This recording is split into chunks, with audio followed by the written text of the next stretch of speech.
Une lumière blafarde filtre à travers les stores. Dans cet appartement sans âme, loué, une jeune femme, la trentaine, fixe l'écran de son ordinateur. Son compagnon est près d'elle, l'air las. Leur enfant, un bambin de 4 ans, dort dans la chambre d'à côté. Ils ont travaillé toute la journée, encore. Ils ont un bon diplôme, un emploi stable. Mais sur l'écran, le constat est brutal. Les annonces immobilières. Des prix qui défient l'entendement. Des loyers qui dévorent leur salaire. Chaque mois, c'est la même angoisse. Une course sans fin.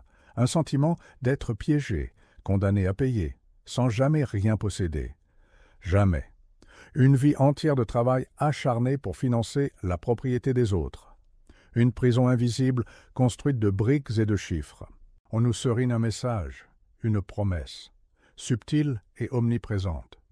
On nous dit que la propriété est un fardeau, qu'elle nous lie, nous entrave, que l'avenir est à l'usage, au partage, à la libération du poids des biens matériels. Vous ne posséderez rien et vous serez heureux, déclare-t-il, d'une voix suave, depuis les sommets enneigés de Davos. Klaus Schwab lui-même, architecte de ce que l'on nomme le Grand Reset, murmure à nos oreilles cette douce utopie. Mais derrière le sourire des élites, derrière le vernis de la durabilité et de la modernité, se cache une autre réalité. C'est le grand mensonge. Ce n'est pas une libération, mais une réféodalisation. Une nouvelle forme de servage. Une dépossession planifiée du citoyen. Le grand reset n'est pas une utopie. C'est une cage dorée que l'on referme sur nos existences. Le mécanisme est subtil, invisible presque. On nous vend la commodité, la flexibilité. Pourquoi acheter une voiture qui perd sa valeur? Louez-la. Pourquoi posséder une perceuse que l'on utilise 2 fois par an? Abonnez-vous à un service de partage. Votre maison? Une charge. Mieux vaut la louer. Ce modèle, c'est celui de l'accès contre la possession. Il est poussé par les politiques publiques, soutenues par des injonctions environnementales. Mais qui possède réellement tous ces actifs que nous ne faisons que louer? Des entités colossales. Des fonds d'investissement au nom froid comme BlackRock ou Vanguard. Des banques centrales qui inondent le marché de liquidités, permettant à ces géants d'acquérir des dizaines de milliers de logements, de terres, d'entreprises, d'infrastructures. Les critères ESG, environnementaux, sociaux et de gouvernance, deviennent les nouvelles boussoles des investissements. Ils dirigent le capital vers les entreprises qui adhèrent à ce modèle, marginalisant celles qui n'y souscrivent pas. Ce n'est pas un hasard. C'est une stratégie globale visant à assécher le marché de la propriété individuelle, à retirer aux citoyens ordinaires les moyens d'accumuler de la richesse, de bâtir un patrimoine, de transmettre un héritage. Le piège se referme, lentement, implacablement. Le citoyen devient un locataire perpétuel de sa propre existence, locataire de son logement, abonné à sa voiture, à son téléphone, à ses logiciels, bientôt à ses vêtements, à ses outils, à ses données. Il paie pour tout, sans jamais rien posséder. Pas de capital à faire fructifier, pas de collatéral pour emprunter et entreprendre, pas de patrimoine à transmettre à ses enfants. Une existence où chaque besoin, chaque désir est une transaction monétisée par des plateformes contrôlées. Une dépendance totale. Ceux qui nous ont promis la liberté par la non-possession nous ligotent en réalité par une myriade d'abonnements. Une liberté illusoire dans un monde où tout est loué. Une surveillance constante de nos usages et de nos comportements, conditionnant notre accès à ces services. L'illusion du choix, le mirage de l'autonomie. Pour comprendre ce qui nous arrive, il faut regarder en arrière, loin, très loin. L'histoire, comme un écho distant, nous rappelle. Remontons le temps jusqu'à l'Europe médiévale, au XIIe et XIIIe siècle. La vie d'un cerf. Imaginez, un homme, une femme, leurs mains rugueuses, marquées par le labeur. Ils cultivent la terre, le blé, les légumes, ils élèvent quelques animaux, jour après jour, du lever au coucher du soleil. Leur survie dépend de cette terre, mais cette terre n'est pas la leur. Elle appartient au Seigneur, le châtelain, maître du domaine. Ils travaillent sans relâche, mais une part substantielle de leur récolte, de leur travail, est prélevée par le Seigneur, une rente en nature, une taxe sur leurs bêtes, une obligation de travail, la corvée, pour entretenir les terres du Seigneur. Les murs du château sont sa protection, mais aussi sa prison. Ils sont liés à la terre, non pas par amour, mais par la loi et par la force. Comment ce système s'est-il imposé? La monnaie était rare, les guerres fréquentes, les famines récurrentes. Les paysans libres, propriétaires de leurs petites parcelles, se sont retrouvés vulnérables. Face au pillage, aux dettes, à l'insécurité, beaucoup ont cherché la protection d'un seigneur puissant. En échange, ils ont renoncé à leur liberté, à leur propriété. Ils sont devenus serfs. Le Seigneur leur garantissait une relative sécurité, l'accès à une terre pour se nourrir. Mais le prix était l'aliénation de leur souveraineté. C'était un contrat, un piège. Lentement, la propriété de la terre s'est concentrée. Les petits propriétaires ont disparu, absorbés, asservis. L'indépendance s'est éteinte, remplacée par la dépendance totale envers la bonne volonté du maître.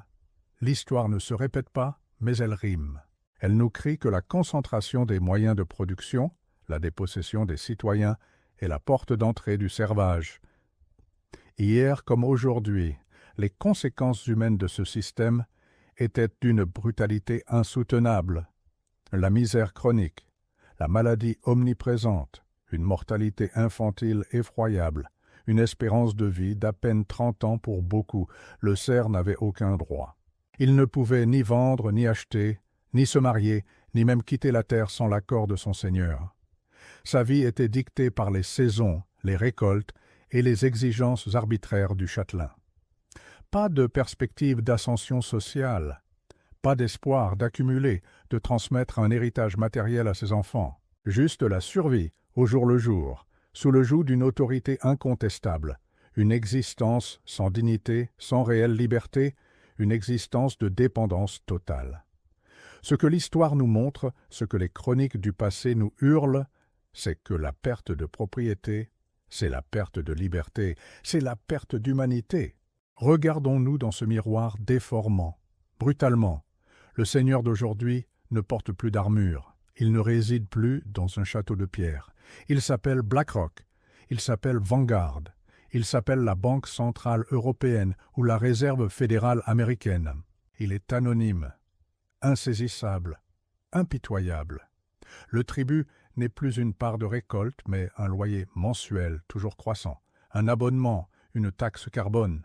Les corvées, ces heures de travail gratuit pour le Seigneur, elles ont été remplacées par la monétisation de nos données personnelles, par le temps de cerveau que nous offrons gratuitement à des plateformes numériques qui en tirent profit, par la surconsommation que l'on nous impose pour faire tourner le système. Le nouveau servage, c'est celui qui ne possède rien, celui qui est entièrement dépendant d'un système conçu pour extraire sa valeur. Les signes avant-coureurs sont partout, ils sont clairs, visibles. Premièrement, l'explosion des prix immobiliers, partout dans le monde, dans les grandes métropoles, mais aussi dans des villes moyennes. L'achat d'un logement est devenu un rêve inaccessible pour une génération entière, parfois même deux. La faute à la spéculation, à la pénurie, ou à une acquisition massive de biens par des entités que l'on ne nomme jamais. Deuxièmement, la promotion agressive de la sharing car, sharing economy, sur l'économie du partage. On nous encourage à ne plus posséder de voiture, mais à la louer via une application, à ne plus acheter d'outils, mais à les emprunter. Bientôt nos vêtements, nos meubles, le tout abonnement présenté comme l'avenir de la consommation durable. Mais qui détient ces biens? Qui les gère? Troisièmement, l'arrivée imminente des monnaies numériques de banque centrale, les MNBC. Le rêve de tout système de contrôle, une monnaie traçable, programmable, une monnaie qui pourrait conditionner nos dépenses, notre accès aux services, qui pourrait être expirée si elle n'est pas utilisée, qui pourrait être coupée. L'outil ultime pour le Seigneur du XXIe siècle. Quatrièmement, l'acquisition massive et silencieuse d'actifs stratégiques, terres agricoles, infrastructures, entreprises, par des fonds d'investissement aux ramifications opaques. Ils deviennent les propriétaires invisibles de nos vies. Et enfin, le discours. Leurs propres mots. Klaus Schwab encore et toujours, et le Forum économique mondial de Davos. Des dizaines de publications, de conférences, le mantra répété. Vous ne posséderez rien et vous serez heureux. Un plan, non une théorie. Si cette trajectoire ne dévie pas, dans 5, 10, 20 ans, le futur qui nous attend est celui d'une dépendance totale. Des cités intelligentes où chaque besoin fondamental est un service payant. L'accès à la mobilité, au logement, à la nourriture, au divertissement, tout sera conditionné par un score social, un crédit carbone, ou simplement par notre capacité à payer des abonnements toujours plus nombreux. L'autonomie, un luxe inaccessible, un privilège réservé à une élite.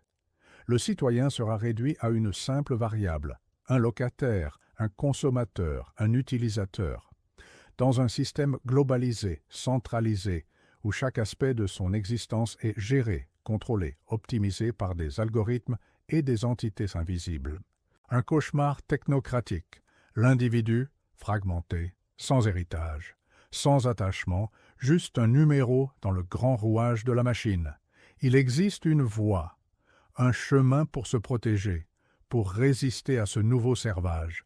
Ce n'est pas un appel à la violence, c'est un appel à l'autonomie, au survivalisme financier.